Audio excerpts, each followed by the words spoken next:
Passiamo ora alla categoria degli assoluti maschi, sempre dei 100 stile libero.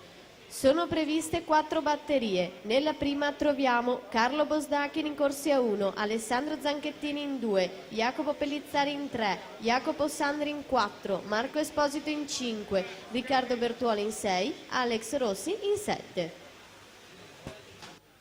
Martina Franconetti, abbiamo detto vincitrice di medaglie d'argento e bronzo, sempre nei 50 stile libero tra criteri e categoria. 27,95 il passaggio a metà gara su Raccagna e Vittoria Grotto in terza posizione.